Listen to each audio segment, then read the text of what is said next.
In Matthew's book, Jesus said, go into all the land, take the word, share it, teach it, preach to every man. Just do it. Hello, this is Dr. Gregg Mays with your Word Wednesday. I want to jump right into the Bible this week because I want to make sure that I maximize our time together. And so I am turning to the book of Ephesians, chapter 5, and I'm starting at verse 8. And I'll go right down there. Chapter 5, verse 8, it says, "For you were once darkness, but now you are light in the Lord. Live as children of light.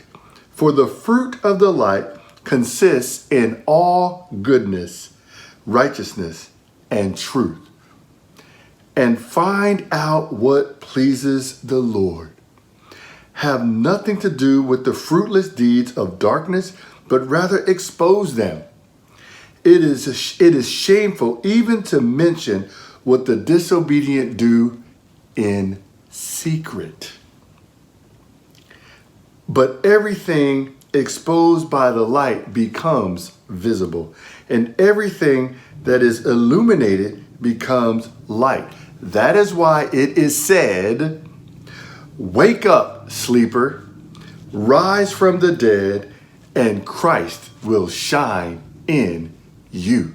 Now watch this. I want to pull you all the way back up to verse 10. So we understand Paul is teaching us to do what's right. He's saying be the light.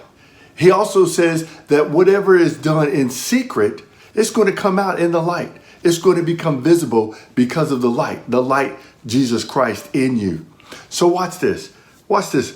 Verse 10 says, "And find out what pleases the Lord." Find out what pleases the Lord. So get this picture. We should be in the habit, in the business of pleasing God. That should be our desire. And so my question to you is, when you do something, are you willing to ask that question? Is this pleasing to the Lord? Because the reality is, I know I get caught up in it myself. We don't always do that. We don't always say, is this pleasing to God? Well, then maybe I shouldn't say that. Is this pleasing to God? Well, then maybe I shouldn't do that. We're not willing to say those things. But let's go right into the Bible again and see, what does God say about pleasing him? So I'm turning to Romans chapter 12, and I'm going to be at verse 2. As a matter of fact, audible here, I'm going to start at verse 1 because I really love the way this Paul lays this out. Now he's coming off of chapter 11. So if you want to know what he's talking about leading into chapter 12, go back and read chapter 11. And the reason why I say that is because the first word is therefore.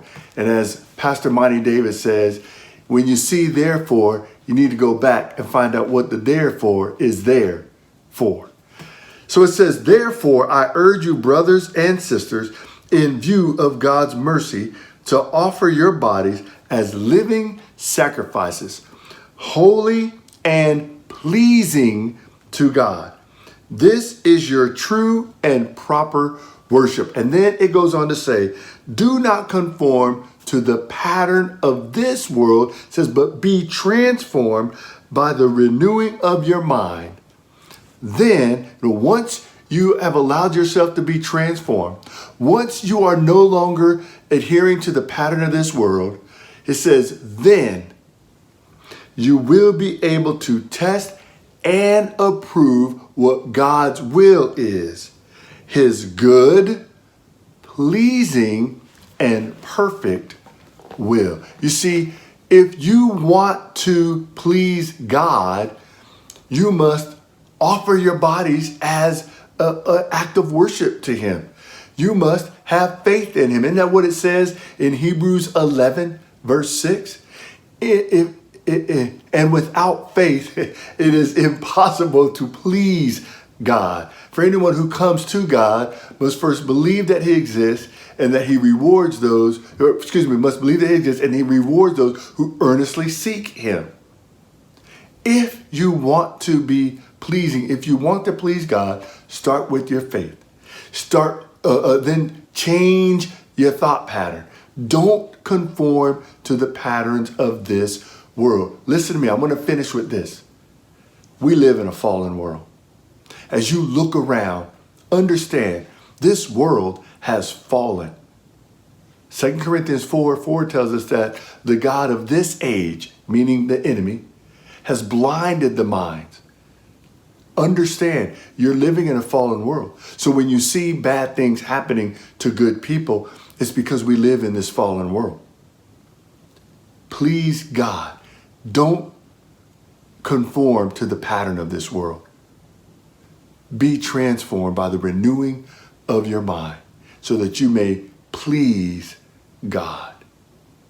I pray that this is a blessing for you. And remember, stay strong. So what you waiting for? Someone to feel the pain some more? Cause you ain't share the love, the grace you found within the Father's care. To share the love of God is more than just a simple job. It's Christ speaking the off a Holy Spirit law. Share it.